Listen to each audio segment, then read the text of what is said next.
Parce qu'avant de créer mon alliance, il faut quand même tout étudier de mobile vous allez. Tout le monde même à la carte, n'a pas de mentalité, il y a bien été.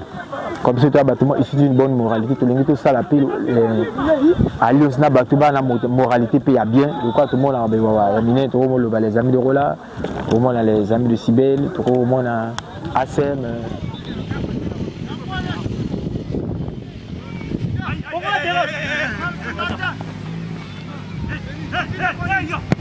Le coordonnateur, on a sollicité que la plupart va se mettre d'abord en action. Il y a occupation temporaire au niveau du terrain et ça permet de éviter les points de délinquance au niveau de jeunes. Il y en a des jeunes qui se nouer qui n'ont pas de camionnette, la vache et autres. Donc du coup, occupation au éco pour faire permettre que ça n'a pas action.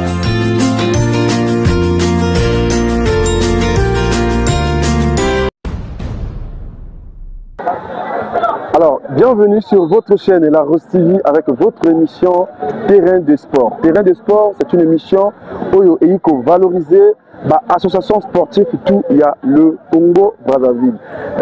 Côté Yokozala na ville Yokozala, si tu as besoin de nous, on peut benga biso pour na toyaka ko activité sportive il y a sport oyo aux allez organiser. Alors, Lélo, je dirais un grand merci à le président Rola Igue, on a les partenaires et à émission Terrain de Sport. Là, nous sommes là pour vous, pour valoriser les associations sportives et à la judo, karaté, boxe, football. Alors, bienvenue mes chers internautes sur votre chaîne La Rose TV, un média africain, na cadre pour valoriser notre sport, na Yaba Ewawa.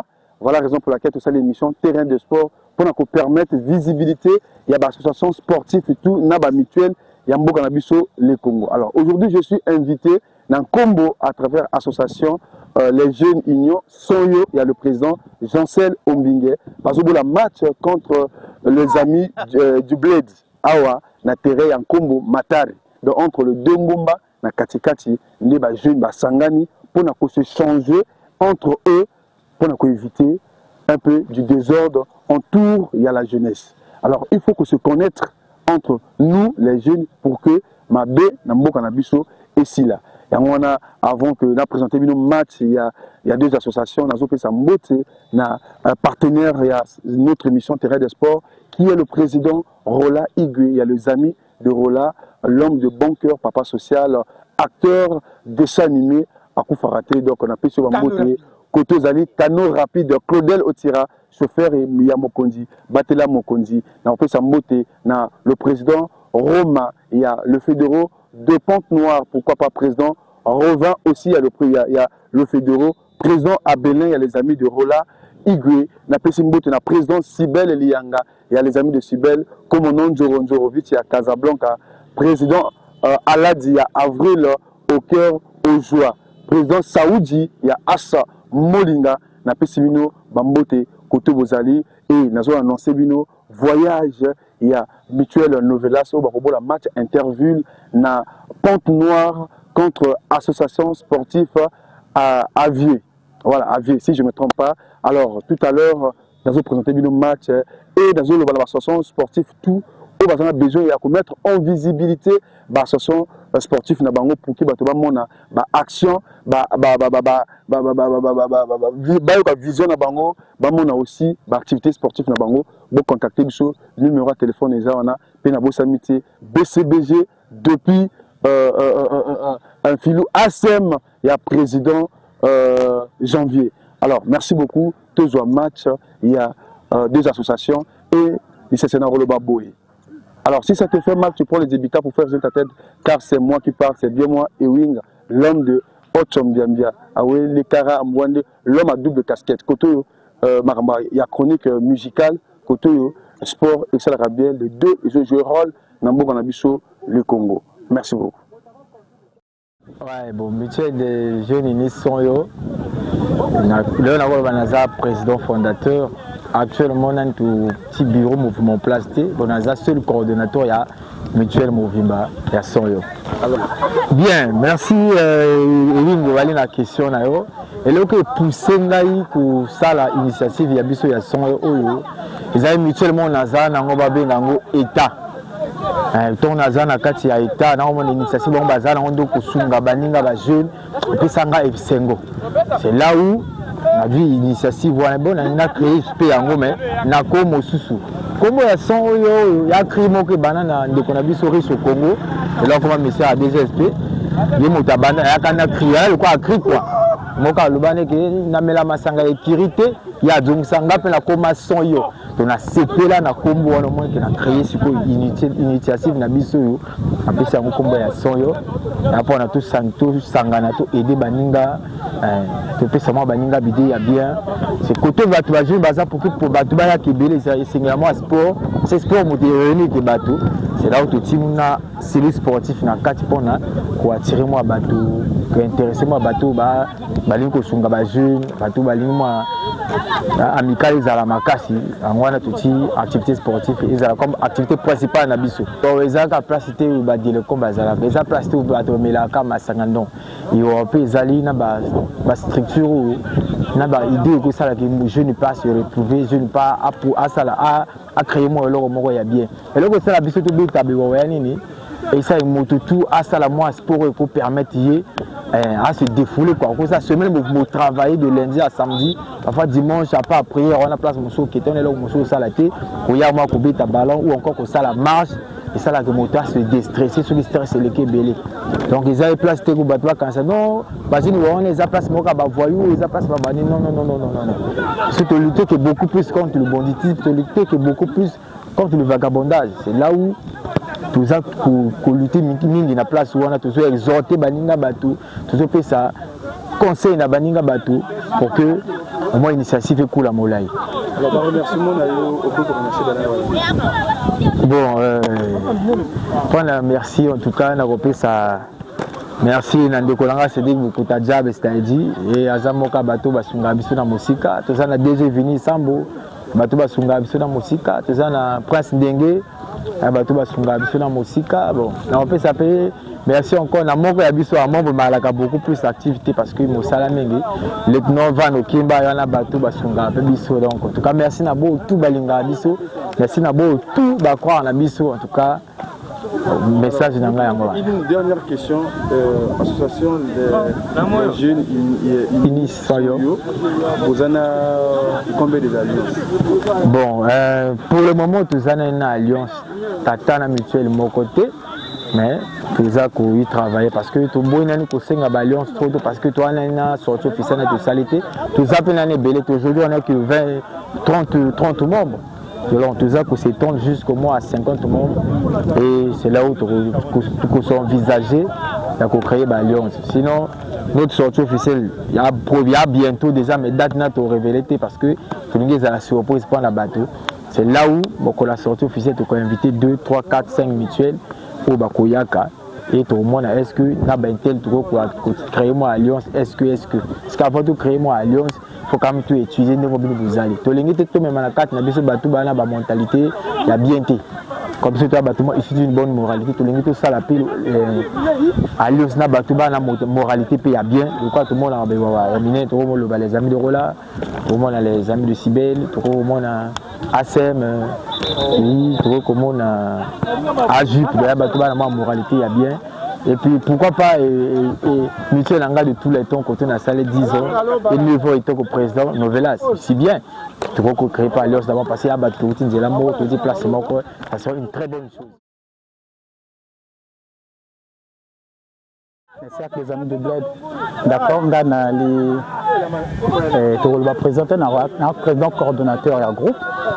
Là, on a sensibilisé que le groupement, c'est là qu'il fallait que ça mis à CEO, la matière fraternité. On a essayé d'échanger avec le vice-président et autres pour permettre Bissot, tout comme à niveau de Sakana.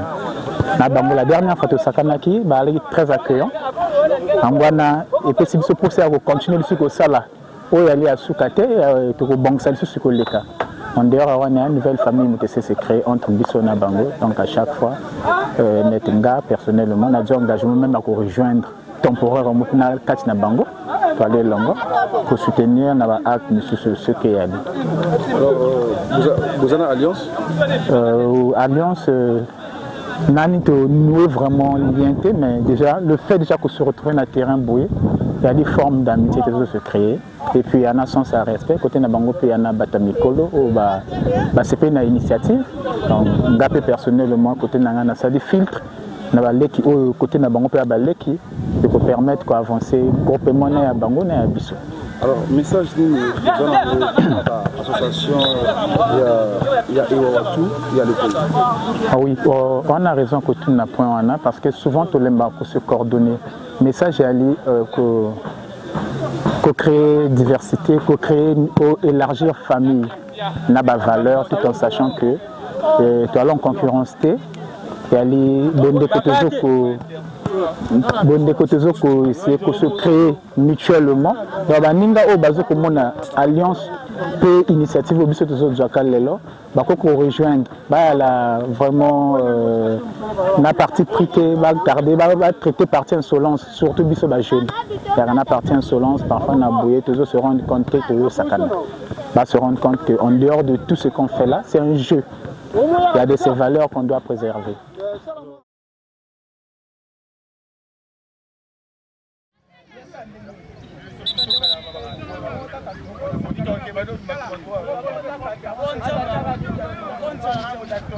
Ferré, détourneur d'animation featuring et joli passant. Raison clavé Ngambolo, c'est un des possibles comme on va la featuring. Joli passé, Ngambale, Péotangepe, n'a donné d'animation. Je m'appelle Titi, t'as fait image. Yala, yala, yala, yala, angaye. Kana, yala, yala, yala, mama, yala, me kota mwana zambe. Yala, na komodoba, yobenga ngana imane tama makiunga na tanga. Ça c'est mon producteur le plus célèbre dans la terre. Mon thème dans mon Cristiano, papa na Mario. Dale la nene ni yo, anyanga me kota dans la guerre bébé. Mama ya, yobenga ngana jaribe ogonga na tanga. Yobenga ngana seja pala nyanga me kota zuru kwa beli tange. Yotunanga ya sule. Mama Cristiano, abongina libalo. Libala ya mosemo, esegi modena tsova la mama koki pate. Eza semo kana nzambe, eza la gase ya nzambe. Yewongo banyana pera nzambe suga masolo selelanga. Yotunanga likode jazanye matange zuru kwa beli tange matange. Nalela ndenge niyo, eshabo le ver, denga na roma na ritele. Obama zenyela molimo, mataka malangi pira pile piske la tungate. Sergele, baoba kuna na ritele nga na dana, denga na tulao, yabenga na sirime. Tuyanga elma sembanyo, kanela na ni mosiga na mboga na tilobese bamote. Sergent pale madura mambenga nga na dana, obenga nga jojo lipa, lesule nga na dana. Yo froga yo, kota mubenga na tanga ya. Yo memanga bolo munzira madenda. Le Kadhafi le plus célèbre, motema ngana mama ngana ngana tanga yo. Mama no la kande, bebe no la kande, mama no la kande, mama. Mama ngali mama sa maison mon besi pour le montant de zambo akoma longa mwana tango bia. Ya Jonas c'est papa na Jesus. Wanga beri bona bima yango la pakanga mama bonyama. Yo benga tani mo benga pondo bine mo enda mama. Ye ngana tanga yo tunanga gelono. Uana mama na magoshe, Aisha mama na Noela.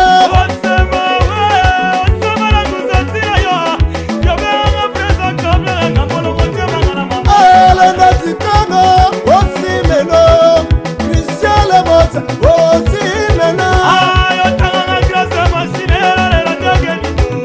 Emengu tanga tanga nyanga mekunda ya. Papa le plus sauvage, wana papa na Congresso, Ivema de Mongana tanga, Antanga na Tunaye. Yo benga ngabia sidonela la ngeni ya mama. Signora kanga nyanga mekunda mwana zambe anga. Ema feka lele, yobina yonanano, nana sana yangaye, yabongo ya yonanyo. Aye botina basange boye tola sa papa la jise.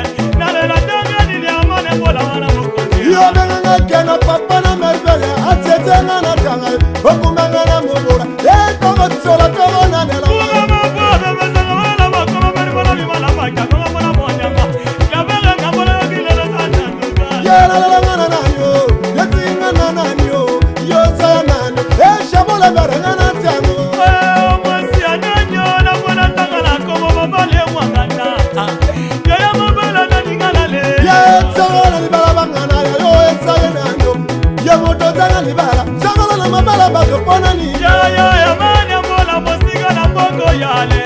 Les grands producteurs de Ganatanga ya nyanga mekunda.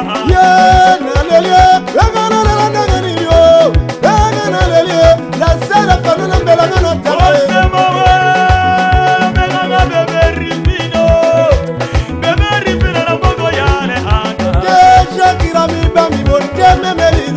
Papa n'armélé, encore de bébé Ganatanga.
Association sportive entre jeunes. Déjà, ils ont comment ils ont fait sa cohésion entre jeunes. Parce qu'actuellement, on a des délinquance juvénile. Parce que nous, fraternité à trotter. C'est pour cela que nous avons ça que familiarité est là. Donc, entre Bisson et Bisson, tu as vu que un tel, tout le monde te coûte en cas. Donc, tu coûtes vraiment différent. Parce que nous, tu as un terrain. Donc, pour Nanga, il est vraiment. Ils ont fait sa famille, mon corps, et puis amour, ils ont comme un casse entre Bissot. Alors, nous, nous devons pas la pression. Vraiment, pas l'anga, bateau dans d'autres initiatives en tant que président, Batikate va continuer à bien les jeunes tout autour de Bango, parce que là, on a aider au moins les jeunes, une mentalité, là, on a une famille, on va changer. On a ça mon courage, ma force.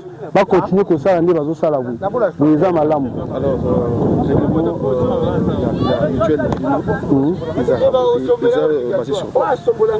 d'abord, Bissot, ils ont déjà si on a rôle dans les devises de Bissot, le quoi n'est tout le bagage.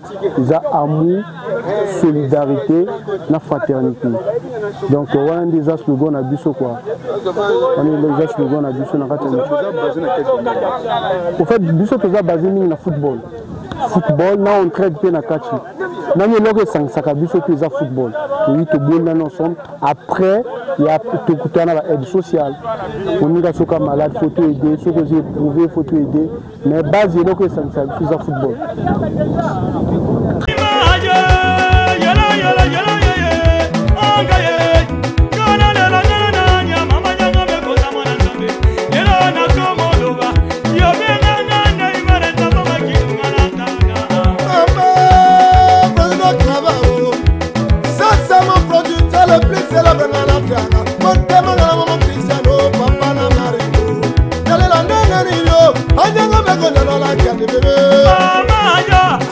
Mama,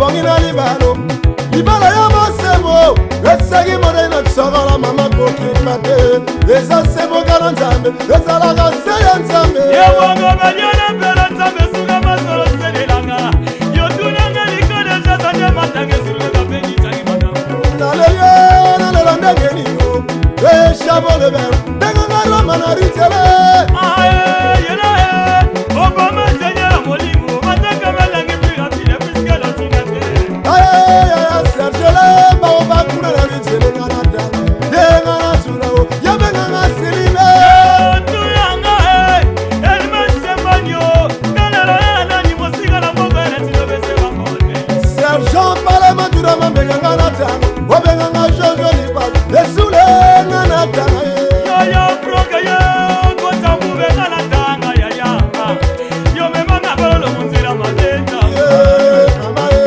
yabenga nga joalo zala le kadafi le plus célèbre motema nga na mama kana nga na dana mama no la kande bebe no la kande mama no la kande mama mama limoko nzambe ezomopesi mole moto apesa mbo akoma longo mwana ntango bia yaya jonas papa na jésus wanga beripona bimayongola pakiakonga mwana bonyama yobenga zani mobenga poto bine moeta mama yenga na ntanga yotunanga gerlono wana mama na mardoche aisha mama na noela osema osema la kuzatia yo yobenga presa kabla nga molo motema na mama elenda tikanga osimeno christian lebota osimena ayo tanga grâce machine la ndageni emengu tanga tanga nyanga mekunda ya bakwatela plus sauvage wana papa na congreso ivema kemonga na tanga antanga na tuna ye yobenga biesigolela lela ndageni ya mama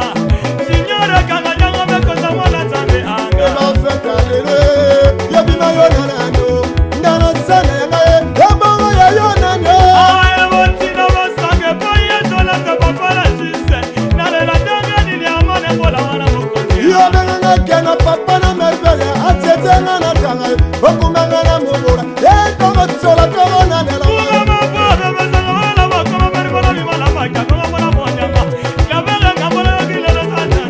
yelalelanga na nanyo yetinga na nanyo yozaya nano eshabola berenga na ntango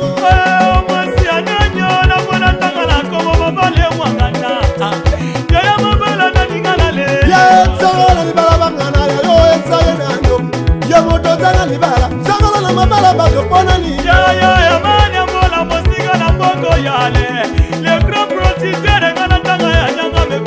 yenalelie enganalela ndenge nilio enganalelie lasera fanana mbelanga na tanga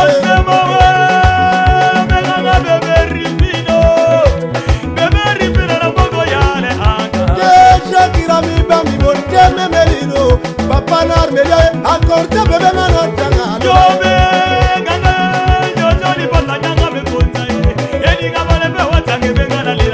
yebenga tsofise wana puna pisanga na jojo libazo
Président Clabert Ngombolo, le projecteur le plus célèbre. En tout cas, il y a une ligne à tellement déterminé, qui a une volonté parce que Tosoboli où ils ont la 4e match le 3e match officiel, parce que 2 matchs de Betty, aucune victoire. Donc c'est là qui est impérativement que l'élève fallait tout gagner quand même. Sauf que les gars vraiment tout prendre la bise parce que même si elle est locale, il faut moi victoire et ça battre. C'est là où on était déterminé, on a essayé de mettre du sérieux pour gagner. Donc dans ça laissons passer la méthodiste dans le va gagner 4-1 donc 5 matchs. Alors là match aller gagner bien combien? Non, on a dit match aller on a match tout ça parce que tu nous ça moi pose de contact tu dois avoir ndenge za la ba biso ba yaka kiti fallait ko luka moi ba tuna quartier ko pia biso moi force ba gana biso je crois 6-1. Et voilà, c'était 7-1. C'est là où ton match comme il match à réception, on doit mettre du sérieux. Fallait ko ça là ngwana match bango moto ba recevoir biso comme le terrain à Bango est occupé actuellement, il faut bêter dans le terrain à Bisso pour que tout qui t'a côté à Bisso au Bango Bombi.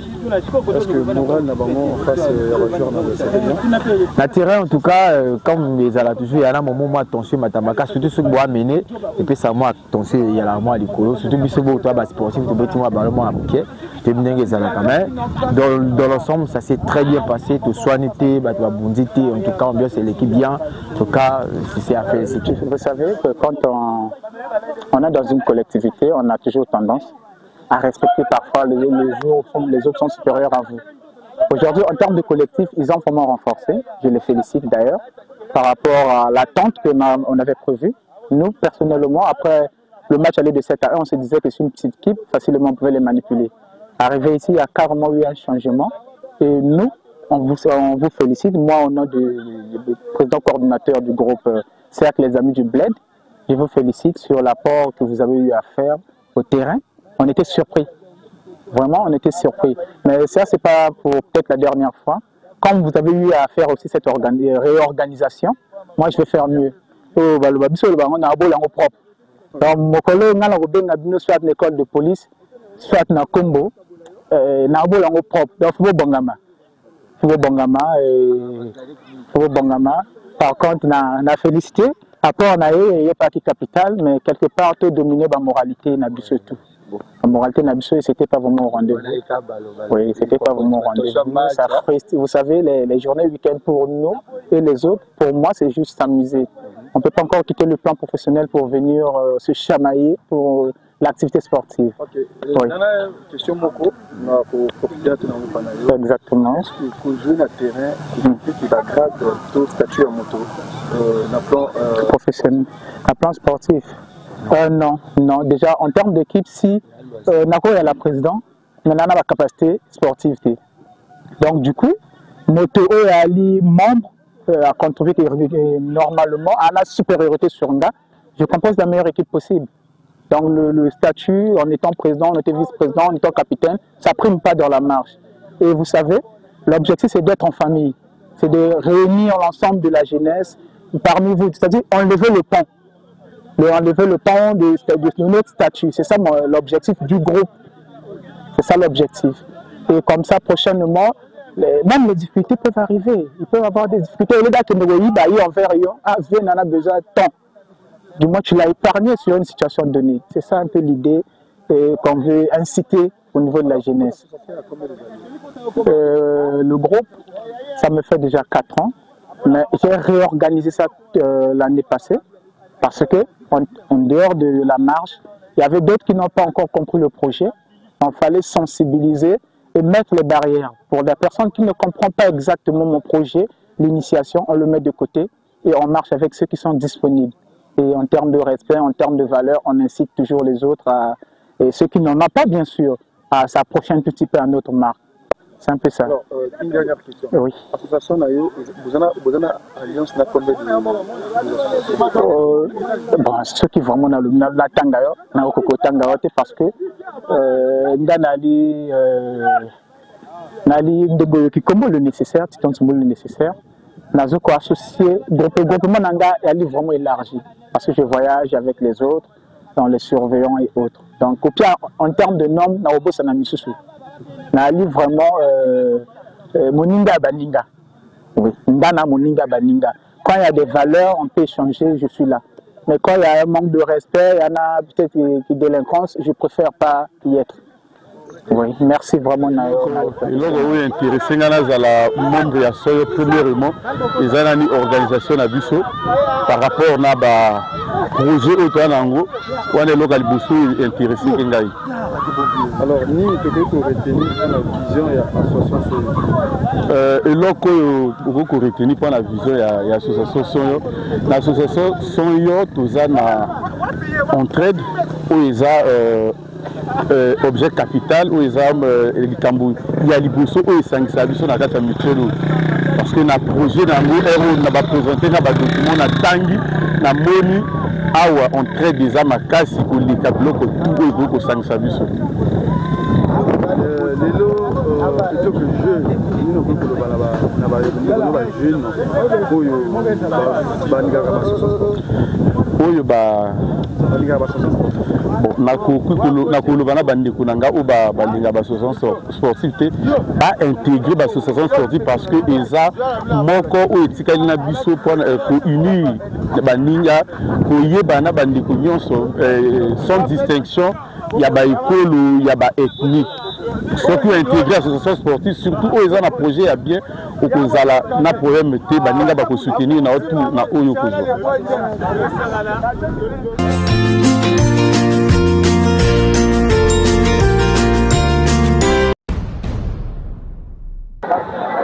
Alors, bienvenue sur votre chaîne et la Rose TV avec votre émission Terrain de sport. Terrain de sport, c'est une émission où il y a valoriser l'association sportive tout il y a le Congo Brazzaville.